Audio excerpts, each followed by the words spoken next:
Kita baca buku Syarah Bulughul Maram, Kitabus Solah. Dan kita dah habis bab azan. Hari ini kita masuk bab baru, iaitu syurutus solah, syarat-syarat solat. Muka surat 77. Muka surat 77.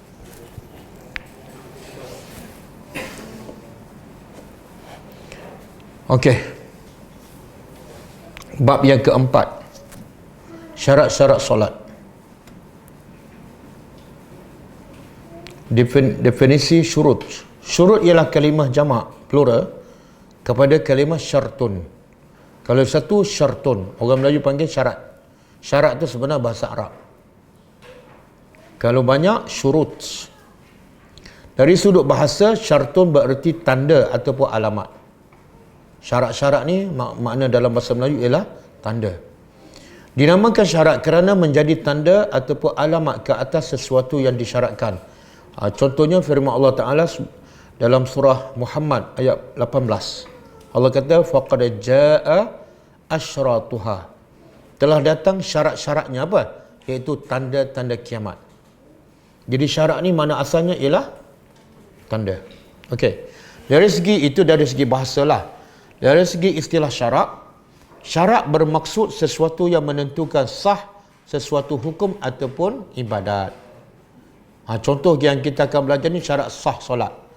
Jadi syarat sah solat makna apa? Iaitu dengan syarat ni menentukan solat kita sah ataupun tak. Contoh, masuk waktu kan. Bila kita solat tanpa masuk waktu, tak cukup syarat, solat tak sah.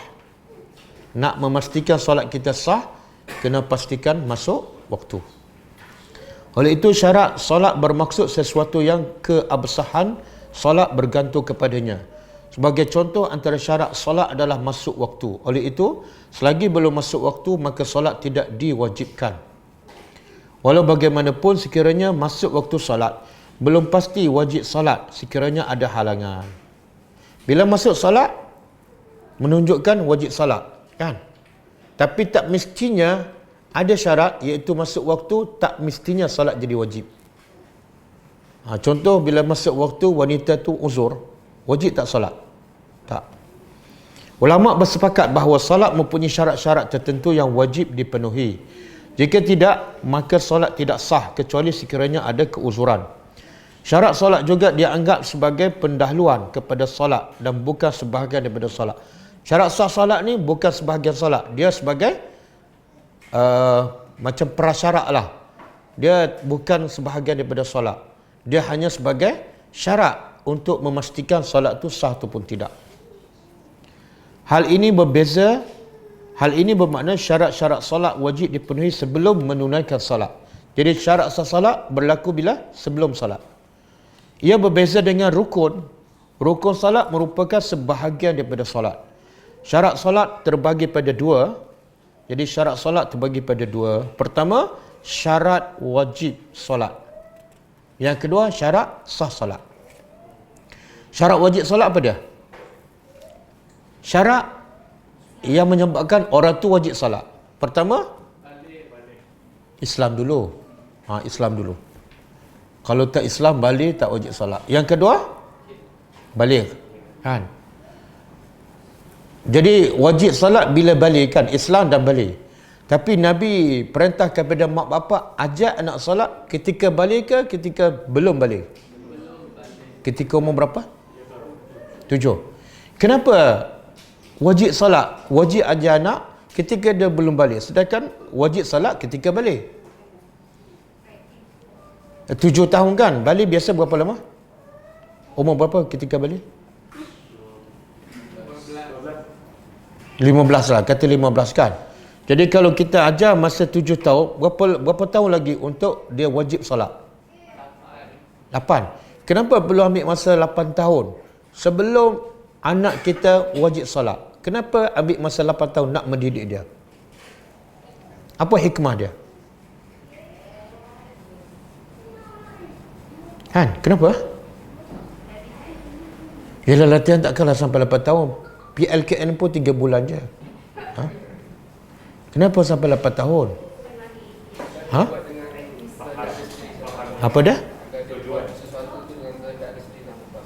Yalah, kenapa sampai 8 tahun? Usia yang senang di asam 3 tahun tu. Kalau dah tua, lihat. Tua lihat sikit. Pengalaman lah. Ha? Itu betul satu. Satu makna budak ni ketika umur 7 tahun dia fresh. Dia tak ada apa-apa dalam kepala dia kan. Masa tu senang kita ajar. Satu. Yang kedua. Yang kedua, solat ni satu benda yang orang semua tak nak buat. Sebab berlawanan dengan nafsu. Jadi bila nafsu tak suka, dia kena latihan lama. Kan? Kena latihan lama supaya dia biasa, supaya dia faham pentingnya solat. Kenapa kena solat? Apa kebaikan solat? Sampai umur 10 tahun, kalau tak solat, step yang kedua apa dah? Pukul. Pukul masa tu dia tak wajib solat. Solat masih sunat. Kenapa kena pukul?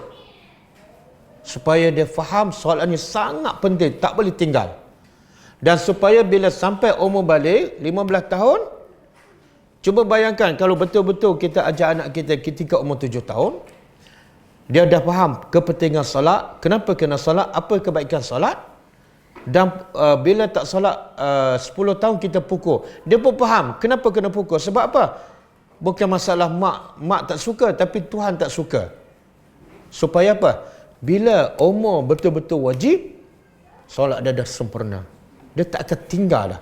Start mula dikira dosa dan pahala, ketika balik dia tak akan tinggal dah solat. Boleh faham? Cuba bayangkan kalau kita ajar solat anak kita ketika dia balik 15, kita ajar umur 14. Agak-agak umur 15 dia istiqamah tak dengan solat tu? Tak. Jadi dia ada buat dosa tak? 15 tak solat lagi. Kadang-kadang solat, kadang-kadang tak. 20 pun, nampak tak? Jadi akhirnya anak kita duduk dalam dosa bermula daripada balik. Berbeza kalau kita mula ajar dia ketika umur 7 tahun. Yang ketiga, berakal. Selagi dia berakal, dia wajib solat. Walaupun dia stroke kan. Selagi mana dia boleh faham, dia boleh dengar, dia kenal orang, dia wajib solat. Tapi dengan mengikut kemampuan dia. Bila hilang akal, tak wajib solat. Kan? Jadi untung tak? Untung tak kalau hilang akal? Untung tak? Mana lebih baik? Kadang-kadang kita tengok orang gila kan, kesian dia. Kita solat lambat, solat tak khusyuk kan, mungkin fawailul lil musallin, minta dijauhkan. Dia semua tak ada soalan tu kan, masuk syurga terus.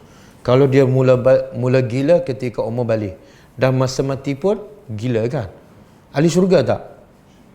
Senang-senang je, tak payah bekerja, tak payah bayar astro, masuk syurga kan? Sebab tu jangan menghina orang gila kan? Sebab tu yang Allah kata macam binatang ni, yang Allah kata manusia macam binatang, orang gila ke orang berakal? Jadi Allah mencela orang berakal. Sebab apa? Dah ada akal tapi macam binatang juga. Okey? Jadi nak yang mana ni? Yang berakal ke yang tak berakal? Okey, yang keempat, suci daripada haid dan nifas. Jadi nampak syarat sah solat agama Islam, balik berakal, suci. Okey, itu syarat wajib solat. Yang kedua, syarat sah solat. Boleh? Beza? Syarat wajib solat ni makna kita tanya soalan, bila saya kena solat? Bila kamu Islam, bila kamu akil, kamu balik dan suci. Sekarang syarat sah solat. Bagaimana nak menjadikan solat saya sah? Pertama, bersuci daripada hadas kecil dan besar. Mana mesti berwuduk lah kan?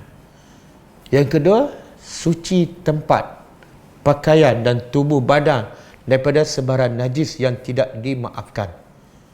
Ada najis yang tidak dimaafkan. tai manusia ke, kan? Tapi kalau kita pijak tai cicak, najis tak tai cicak? Ha? Tak najis ke? Kalau tak najis, lepas kena basuh ke tak? Jangan basuh lah, bukan najis. Dia najis, tapi dia najis maafkan. Kadang-kadang keluar darah kan, keluar darah kat badan kita. Sikit je. Najis ke tak? Najis, tapi dimaafkan. Jadi syarat sah yang kedua, mesti suci satu tempat.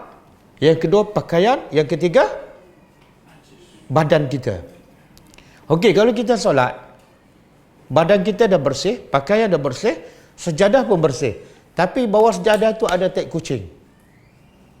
Sah tak solat kita? Yalah, sejadah lah. Ada tai kucing. Kita pun letak sejadah, kita pun solat atas sejadah. Dia mana ada syarat sah solat tidak bau?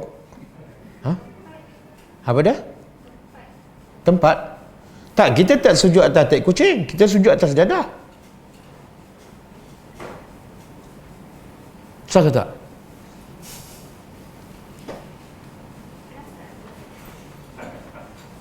Apa dah? Sah, ada dalil. Sebab macam Ustaz cakap tadi, dia tidak melanggar mana-mana syarat solat. Tapi syarat sah solat, tempat solat mesti bersih.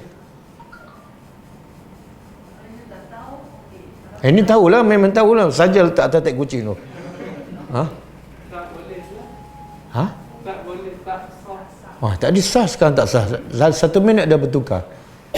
Maknanya bercakap, ya zunnun, sangka-sangka je. Subhanallah. Kita pernah dengar tak Nabi solat di atas unta? Pernah dengar? Pernah kan? Unta setiap kali berak basuh tak? Tak kan? Tapi solat Nabi sah tak? Sah kan? Kenapa sah pula? Tadi syarat tempat. Tempat mesti suci.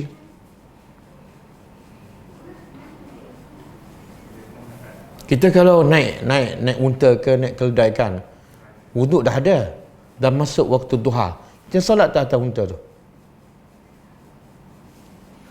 Solat ke tak?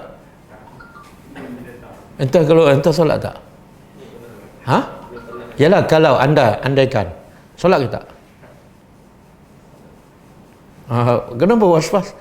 Nik solat tak? Kenapa tak? Jadi, adakah sumber rujukan kita mesti pernah buat? Tak. Buat ke tak? Apa darurat? Boleh. Kita boleh je turun. Nabi masa Nabi solat atas unta, Nabi boleh turun. Nabi boleh berhenti. Tapi Nabi solat atas unta bukan darurat. Ya? Tengok. Pelik tak cara kita berfikir? Kita kata Nabi pernah solat atas unta dan kita kata sah. Tiba-tiba kita nak buat macam pelik je. Takkan Nabi buat benda pelik? Takkan Nabi buat benda yang tak sah? Betul tak? Pelik tak cara kita berfikir? Pelik. Saya pelik dengan orang yang pelik berfikir ni. Kalau Nabi buat, kita boleh buat. Masa Nabi naik unta tu, macam kita naik kapal terbang. So, satu example. Untuk kita, kalau naik kapal terbang, masuk waktu, kita boleh solat. Kapal terbang mana ada berak? Ada toilet.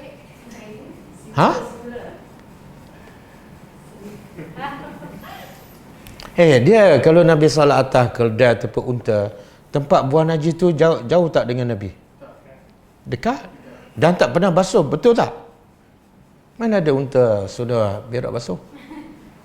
Subhanallah, tengok. Jadi tempat, ulama mengatakan tempat yang betul-betul Nabi solat bersih. Yang tak bersih di belakang tu. Boleh faham? Maknanya tempat bersih tak mestinya sampai ke depan sana kena bersih. Sampai ke tanah kena bersih. Tak. Sebab tu ada pendapat kalau ada najis, kemudian kita tutup, katalah tempat lain tak ada, kita pun tutup dengan sejadah, kita solat atas sejadah. Kita sujud atas sejadah yang bersih, bukan atas najis. Boleh faham? Tapi orang kita susah ni. Tapi sebab mungkin bau dia yang buatkan tak Apa ke? Sekarang nak tunjuk. Kita masa tak ada bangun pun tak khusyuk juga. Macamlah khusyuk sangat bila tak bangun kan? Dia sebenar bila dah khusyuk, bau busuk pun khusyuk tau. Kalau dah tak khusyuk, bau wangi pun tak khusyuk juga. Bau wangi mana ni? Okey, boleh Kemudian yang ketiga, mengetahui masuknya waktu salat. Kena tahu masuk waktu salat dengan yakin ke ataupun dekat-dekat dengan yakin, zan. Betul. Okey. Masa pergi kat hutan kan, kita jam tak ada. Tak, ini nak tahu waktu, bukan nak tahu kiblat. Jam tak ada. Kita yakin tak dah masuk waktu? Yakin daripada apa? Katalah ada awan.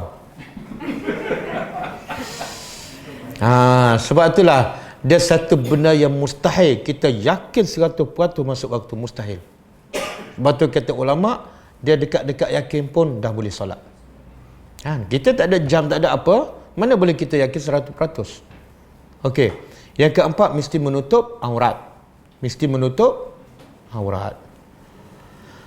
Tapi ini bila ni? Bila dalam keadaan biasa. Kalau dalam keadaan darurah, kita masuk penjara, orang bogelkan kita. Dah masuk waktu. Boleh tak kita salat dalam keadaan bogel? Masuk waktu ni. Dan dia bogel kita 1 hari. Boleh ke tak? Tak boleh. Kenapa tak boleh? Tak sah salat. Kenapa? Tak tutup aurat. Dia kata tutup aurat bila dalam keadaan boleh. Okey, saya nak tanya. Tengok cara orang kita berfikir. Dia kata bila tak ada pakaian ataupun tak ada pakaian bersih, dia pun tak solat. Alasannya apa? Syarat sah solat mesti ada pakaian. Dia pun tak solat. Dia cari pakaian sampai habis waktu. Okey? Tapi bila dia solat dan tak boleh berdiri, senang-senang je dia duduk. Kenapa dia duduk? Sebab dia kata, saya tak mampu berdiri. Rukun solat tak? Rukun. Tapi kenapa dia duduk? Sebab dia kata, saya tak mampu. Bila tak mampu, boleh duduk. Betul. Tapi bila bab pakaian, dia kata tak boleh. Mesti pakai pakaian juga. Pelik tak cara berfikir? Bab duduk, okey pula. Siap bawa kerusi lagi kan? Itulah peliknya orang kita. Kadang-kadang tak ada kain pelikat pun, dia buat alasan tak solat. Kenapa? Seluar ni macam waswah je. Makna dia tu jenis pengotor lah tu. Okey, yang kelima, menghadap ke arah kiblat. Menghadap ke arah kiblat pun bukan mesti yakin 100%. Kita agak-agak, kita rasa okey, solatlah. Kecuali ada alat yang boleh menentukan kiblat. Okey, saya nak baca satu hadis. Hadis 184. An Ali bin Talqin radhiyallahu taala anhu qala Rasulullah SAW, "Iza fasa ahadukum fi salati falyansarif wal yatawadda wal yu'idis salah." Maksud dia daripada Ali bin Talqin radhiyallahu anhu, katanya Rasulullah SAW bersabda, apabila salah seorang kamu terkentut, fasa ni mana? Terkentut ketika salat, maka apa patut dia buat? Nabi kata, hendaklah dia berhenti salat segera. Satu. Yang kedua, lepas berhenti, hendaklah dia keluar daripada salat dan terus berwuduk dan terus ulang balik salat. Okey? Bila terkentut, apa wajib dia buat? Berhenti segera. Bila dia terkentut, dia tengok, ramai orang ni kat belakang. Dia pun terus salat, hukumnya haram. Hukumnya haram dan dosa besar. Bukan dosa kecil. Kenapa dosa besar?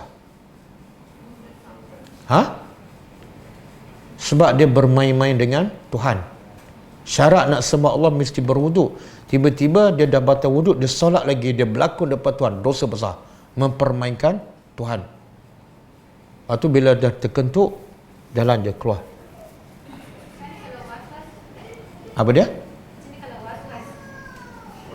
Waswas kita akan jumpa hadis satu lagi. Nabi kata, saya bagi sebut ringkas. Bila seseorang tu solat dan dia rasa sesuatu macam keluar atau tak keluar ke tak, Nabi bagi kaedah, jangan keluar sehingga dia dengar bau kentut ataupun dia cium bau. Makna apa? Bila dah yakin betul-betul bau keluar macam ni, yang ni terkentut dah yakin wajib keluar, yang ni waswas haram keluar. Kalau dia waswas tiba-tiba keluar, hukumnya haram. Kenapa? Dia bermain dengan solat. Solat belum habis, tiba-tiba dia keluar, hukumnya haram. Boleh faham? Tapi misalnya kalau macam bau tu bukan sebenarnya bukan daripada dia, mungkin purpose dia dengar tu bau dia, lepas tu bila dia keluar Dia sebenar Nabi bagi kaedah, sama ada dia mendengar bunyi, dengar bunyi kentut dia lah, bukan dengar bunyi kentut orang. Dia takkan tak tahu beza bunyi kentut dia lain kan.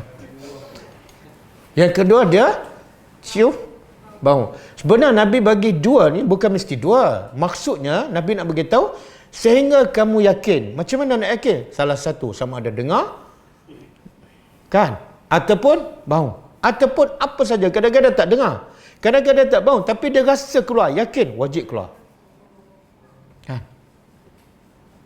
Okey, dia bau kan, terkentut keluar, rupa-rupa kawan sebelah keluar juga kan. Bukan kentut dia, kentut kawan sebelah. Okey, saya simpulkan hadis ni. Bila solat terkentut, wajib satu, wajib keluar segera. Yang kedua, wajib berwuduk. Yang ketiga, wajib ulang solat. Bila dia tak buat salah satu, dia berdosa.